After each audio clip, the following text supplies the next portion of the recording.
yaa jara koo har'a jechuudha naannoo kana dhufee shaggarsiitee jechuudha asii gadee suuqota jiran kana jalaan akkasidha jechuudha asiin mana bunaa qabu mana saadaa qabu nyaata addaa nyaanni isaanii asirratti diizaayinii argitan kana jira anas keessaa maalan nyaadhe seetan yaa'u ashama akkam jirtu fayyaa keessanii nagaa keessanii kun har'a jechuudha daawwiteen hin jiru eebbuun hin jirtu aniif zawdee maal godhaa bashannanaa jira jechuudha sammuu keenya haaromsuudhaaf mana keessaa gadi baanee nyaata tokko jechuudha nyaata nuuf fidaa jenna kunuun mee indala sa'aatii meeqa jechuudha garaan keenya la cururururururururur sin currisine baay'ee eegayyuu beekamna tanatti amma yuutuubii saaqib jedhanii maal isaa siidaa nan hojjedhaa sabiskiraabii namoota tiiktookii laak yuutuubii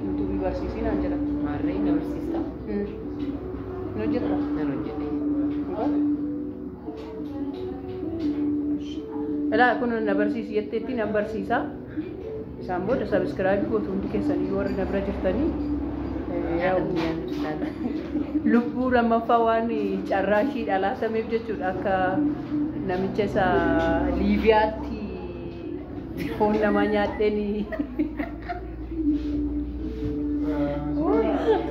lubbuun na oola jedha jechuudha akka Mahammad ishiin kun immoo makiinaa walitti cafallaqamte keessaa baatee lubbuu haaraa lammaffaa kennameefi kanaaf amma lubbuu lammaffaa kennameef kanatti bashannanuu qabdi waan gaarii hojjechuu qabdi mucaashiitiif sammuu ishii dhiphachuu qabu bashannantee jiraachuu qabda miti geejjibu yoo mucaan kiyya garuu du'aa akkasiisan kijabee maal ta'uu beeka gara tawaaqanii kan guyyaa irraa argine kulata kichabani baay'ee bashannana kana booda bashannana jechuudha nyaatichi kan nyaata akkamii akka nu dhufu hin beeku numa faana isinis goroorri keessan garaa keessan cororororraa jedhu waanuma dhugumullee nu fide fakkaata ammoo fideeraa fide kottu meeshaa waan obbeessisi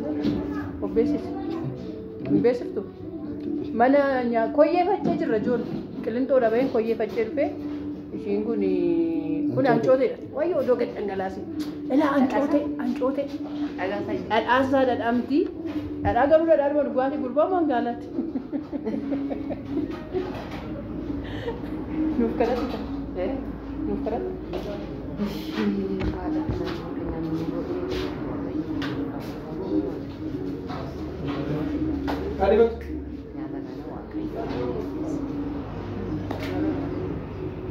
እና jechuudha kottaan nyaanna waliin nyaanna jechuudha haa nyaanna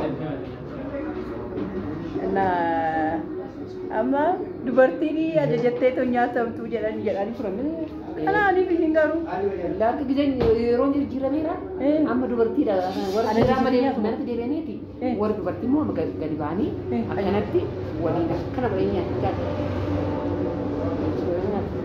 ancooteen akkamitti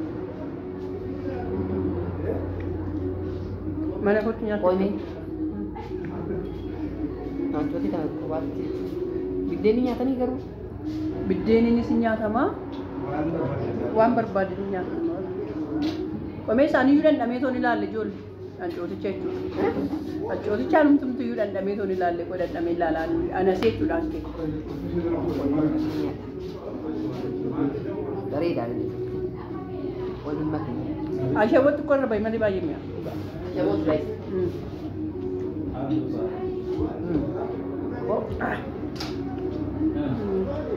waan nu nuuf ilfaa maal manta rinyin jira asmar ani Sprite ana kan orange jira ana ala nawai ana sawai kille sigaru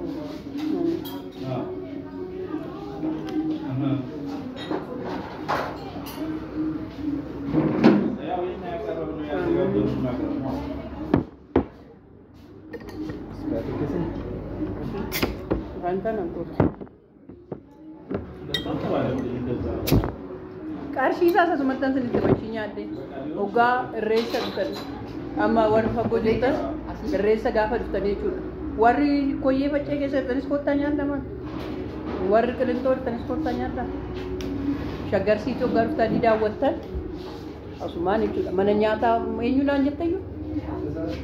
Mana yaada nyaataa aadaa Taaddasaa jedhamu bira dhaqaadha. Mana yaada.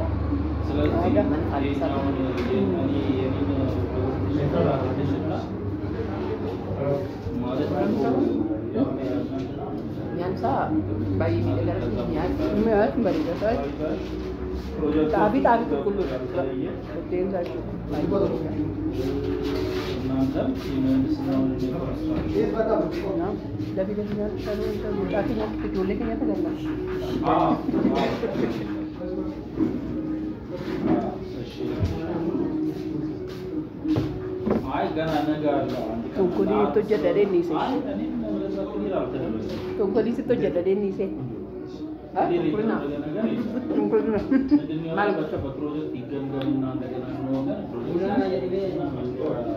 Malu dia temen. Ini mama. Ujat itu smart lah, kita pun agak. Nujen juga. Ya den puregaru. Nujen lepas mati. Bahagian makanya pataji. Ufata ada berida udah sifatnya terkait. Malu jiba kan ujitan. Ufata ada aku artinya mungkin saya udah be. Ini mau sanar kita. Udah sifat curuf teh, safarat teh, garamanat galaj. Safarat teh ya curuf. Ajiti, kome gua foto kuala sih, maliwat baga diwani tu kita lihat menyanyi, maksud perkataan lanjut. Merakong kamu kota mana ni?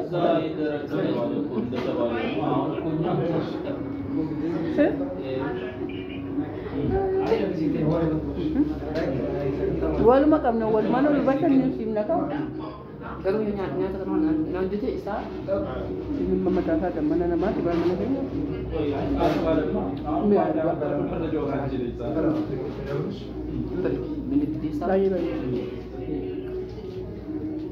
No, mana kabar negara itu? Kan ini tu birokrasi. Cuci. Nama tak tu? Kabar itu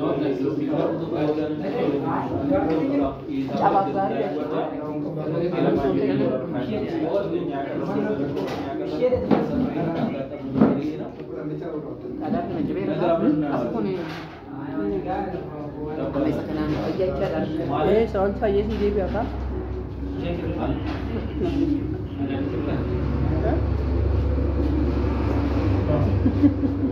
Dia bilang lah kan.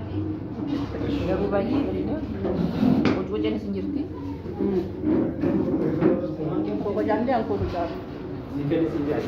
Ada.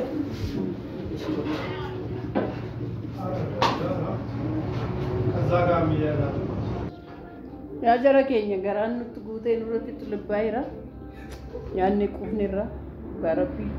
Amma mubuni. Itara numbeda ni jara kenya. Safu. Itana kadan nalala.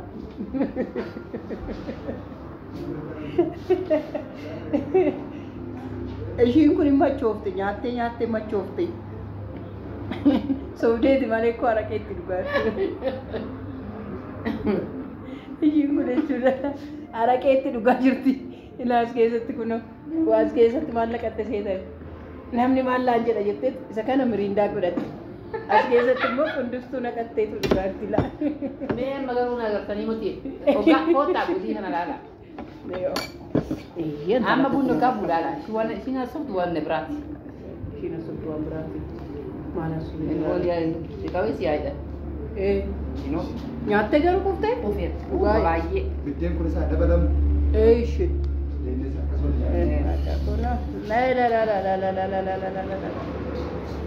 Amtuun keenya akkasitti haacii jirtu. Nama dhugamee jedhe kaan immoo nyaatamee jedhe arrafataan ma jedhamte. Kootaa kun naakaa kun. Haati eebbaa fi yoonnon dhugaa rabbi ijoollee malee lakkaa ba'anii bashannanuun hin danda'ama sammuu fi firii gochuun. Firii godhu. Nafa tastaa malee qalbiin nama manuma jira. Dhugaa rabbi ijoollee bira qalbiin. Qalbiin nama manuma nama bira jira. Kootaa buna dhugaa baay'ee namatti tola mana baay'ee namatti tola. Dhaadhaan natti toleedha warri naannoo kana jirtan. Akkasumas kootaa tuffataatti jedha. Ijoollee naannoo magaalaa gurguddaa deema malee magaalaan ofii birattu baay'ee bakka bashannanuu jira. Jechuun Amma kuni odoo naannoo karaa keenyaa ta'e midhaan akkati mi'aawus hin jiru. Hin jiru iyyee. Bunni akkati mi'aawus hin jiru. Garuu haasaa bicha odoo hin ta'in oduu ta'in magaalota baay'ee. Dhugaa kottaa bashannanaa maal jechuudha? Shaggaban magaalaa gogaa dhuftan jechuudha. Bakki bashannanaa hedduutu jira.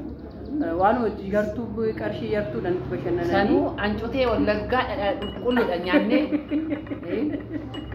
Kinoosatu shii qofachiisa amma kinoo kanatti. Hin haasofsiista nagartan dhugaa rabbi. Kolfuurraa wayyaa kamaa yeroo hunda akka bocha koo barbaadanii barbaadan kolfus mana laate. Garuu hin kofalla. Ilkaan kolfuun dhowwu. Garaa keessa garmadaan. Keessa keenya immoo waaqa tokkicha kanatu beekaa. Waaqni immoo ulfaatu akka kofallu akka waan nu beeku. Tokkoffaan waan nu kenneef galanni isaaf haa ta'u. Lammaffaa immoo waan nu ta'eef dhugaa rabbii ishiin ooluu ishiitti jechuudha baay'ee gammade.